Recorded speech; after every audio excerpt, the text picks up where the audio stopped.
decay. Okay. Just put it there. Oh, shit. Okay. Geological time. Learning intention 1 is define fossil, paleontology, and the fossil record. Okay, so a fossil is just any preserved evidence of an organism in rock or soil. So this means whole or parts of its body. So that can be like a skeleton. It's usually a skeleton or a shell, because that's, of course, harder things. If we remember, harder things are easier to fossilize easier.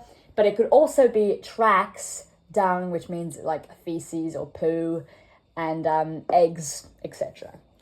The fossil record is a list of species discovered in fossils, where those fossils were found, and the relative age of the fossils. And paleontology is just the branch of science concerned with fossilized animals and plants. Okay, I'm squishing 3 and 4 into one video. So learning intention 3 is recall how sedimentary rock is formed. So let's say this is like a divot in the desert, like a hole in the ground. And sedimentary rock forms when a lot of sediment is moved into a spot where they can accumulate in a lot, like in a mass. So let's say a lot of sand is blowing into this hole. And over time, all of the sand blowing in layers will compress everything down. The weight will just smush it all together, and it becomes really hard. It becomes sedimentary rock, pretty much. All of the sediment pushes down and becomes rock, and that's how sedimentary rock is formed. Now, learning intention... Okay, I should also clarify that this can happen like in water as well. Mainly in water, really. I just used a weird example, I guess. But in water, it happens when the current will bring all of the sediment into one spot where it accumulates, and the same thing happens. All of the pressure from all of that sediment makes rock, pretty much. Now, how land fossils are formed. It's in my book. I've got land organisms with hard parts, so vertebrates and arthropods, which means animals with skeletons or animals with shells, are likely to become fossilized if they die in water or where wind can blow onto them and cover them up. Where wind can blow sediment onto them, or wind or currents can blow sediment to cover them. Sediments are much less likely to cover land animals than water animals. So that's why we have a lot of fish fossils that are like full bones and all that. So basically, if an animal dies, let's say a cat, rest in peace, poor thing, all of its hard parts will likely stay. After all the flesh decomposes, you're still going to have that little rocky bits. So over time, all of this sediment will fall and it'll cover the cat. So fossils can really only occur when it's not eaten, when the little body doesn't get eaten by a predator, so it can be covered in the sediment. It has enough time to be covered in the sediment and compressed. And after all this rock compresses, it's like preserves the shape and it preserves the bones of this cat. Okay, learning intention 7 is describe how different preserving environments result in different types of fossils. But first I'm just going to go through different types of fossils, and then I'll go into the different environments in a little bit. I feel like this will help. So original or body fossils have the same chemical composition from when the organism was alive. So this means like its bones, like an organism's bones being buried, or a shell being buried, something like that. Replacement fossils means part of the chemical composition is changed with another mineral. It's usually like silica or silicone, I'm not quite sure if I remember, but so it like changes a bit. Petrification is also partial replacement of the body, but the chemicals or deposits are within spaces in the tissue. So it preserves all of the cell structure, unlike in replacement fossils. Compression and carbon fill fossils, they occur when the weight of the sediment squashes the organism almost completely, and only a small film of carbon is left. So this is common for plants and insects, where they don't have the same like hard parts that vertebrates and arthropods do, because they don't have the bones, they've got the exoskeleton, or it's not a hard part, or the plants obviously have nothing, so they just kind of get squished, and it leaves like a trace, if you remember, like it looks like a sketch in black carbon. So it's just black carbon outline. Indirect fossils. So indirect fossil is just something fossilized that isn't a piece of the actual organism. So this means if tracks are fossilized, or if burrows or dung or maybe not eggs actually. Let's go with organisms, tracks, burrows, all of that, where it's not actually a piece of the organism, but it's still evidence, which makes it still a fossil, just not a piece of the organism. There are two others that I should probably mention, but I obviously couldn't fill it up because it's not a big enough whiteboard. But they are mold fossils and karst fossils, and they are pretty much just a mold is a mold in rock showing the outside of an organism. So I think I have one. I think these, hold on. Examples of mold and karst fossils. This is an ammonite fossil, mold or karst. I don't really know the difference, to be honest. They sound the same. In my notes, that's an anemone, and this is a Griffidae. I'm not sure the exact species, but Griffidae is like the order or class it's from. So that's what they kind of are. You can see it's probably like karst or mold or whatever. It shows the outside of it in the rock, pretty much. Now these are examples of environments that support, preserving environments, where fossils can be created.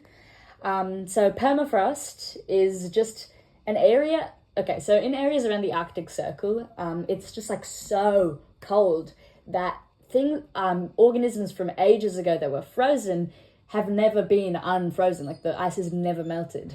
So they're just like stuck permanently frozen in that area. But now that global warming's a pretty big issue, permafrost is actually melting, and a lot more ancient organisms are popping out. They found in Russia, they've actually found a baby saber-toothed tiger just frozen. So it was completely preserved, like perfectly. It was kind of gross. Anyway, tar pits occur, I guess, when oil naturally seeps like from the ground, and they form these like gross pits. They're really rare, but they form these disgusting like sludgy pits. And if an animal falls in or somehow ends up in one, bacteria and all that stuff that would usually decompose it wouldn't be able to, and it would preserve the organism pretty well. It would just be in this gross pit until it obviously dries or somehow goes away. I don't really know. Amber. So amber is solidified plant secretion. So like sap and all that sort of stuff is amber. And usually, because it's like so plant related, because it's obviously plant secretions, it's usually like bugs or small like invertebrates and all that. So like in Jurassic Park, there's a mosquito, like an ancient mosquito that's solidified, that's preserved in the solidified amber. Peat is partly decomposed remains of plants. So imagine like decomposed moss that's like acting like a blanket for organisms. So if something dies and it's covered by peat, it sort of stays away from all the grossness that will decompose it. So yeah, usually moss, they're in swampy areas and they can be very, very deep, like peat pits or whatever. Dry air. Dry air is just air that doesn't support fungi or bacteria that decompose, like that would decompose the body. So in this, let's just say it's a cave.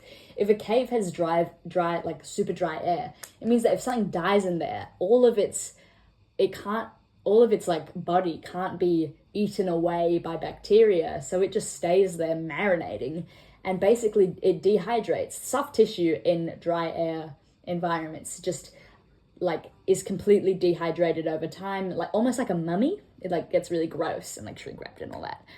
But those are pretty much the only ones I could find in my book. Relative dating, all about relative dating. So relative dating is a technique that compares the age of one fossil or rock with another to determine which is older. This relies on the fact that sedimentary rock is formed in layers, as well as the fact that fossils are the same age as the rock they're found in.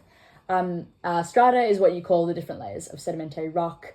The lower down the strata, the older it's going to be, because the wind pushes it, or the current, pushes it down into the bottom, and then just more comes on top. But the one stuff at the bottom has been there for longer, so it's older.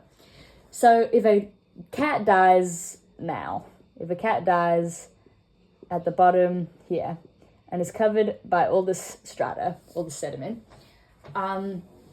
it's going to be a while to fossilize that. But if then a bird dies, oh dear, a bird dies, and that's covered in all this sediment, there's still, fossils in the same area, but they can't be on the same level, because obviously the bird died after the cat did, and it was covered by the sediment, then the bird died. So this is just a general idea of how that would happen. But if I have two different areas, and let's say cats went extinct, as this cat died, so did every other cat on the planet.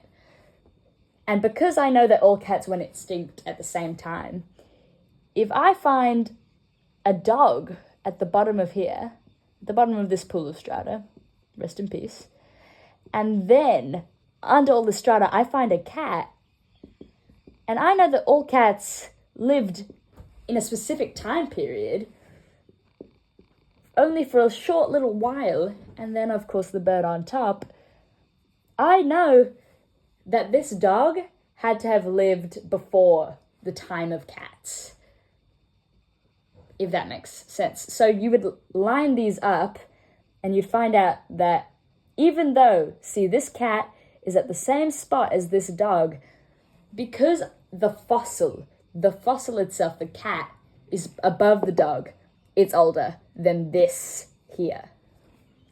This rock is older than this rock because this fossil species is older than this one. Hope that makes sense. So the next learning intention is all about absolute dating. And I know absolute dating is very scary. I remember radioactive decay was, we were all really worried about that, but I think this will help put it into perspective maybe. Anyway, so absolute dating are methods of dating that give us the exact age of a rock or fossil. So rocks and fossils, unlike in relative dating, we figured out the general age, like the age range, like the gap of when it was made. But this uses like chemicals and all that to find out exactly how old it is. So these methods often use radioactive decay, which measures the natural decay of isotopes. Now, isotopes, if we remember, are simply just atoms of an element that have a different amount of neutrons. So it's a different mass number, but it's like, it acts, it's the same element. Because remember, elements are made of, are figured out by their protons, the amount of protons they have. So it's still got the same amount of protons, just a different amount of neutrons. So all of these, we know all of these elements and atoms, they form in, they decay at a rate, and we already know what rate they decay. Each atom, each isotope has its own rate of decay. So when it decays, it releases particles that form radiation. And the element that decays turns into a new element. So remember that.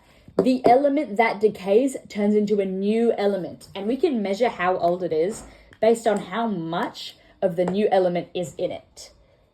So if this is our little rock of carbon, our little carbon molecule, it splits off into two. So it splits off into radiation and a daughter atom. Let's put it C like that, but it's not really a C. Let's put it E. Because it's a different element. It's a different element than carbon. So when we have this fat blob of carbon, it's filled with carbon. But we know that over time, this carbon will split off into little e's.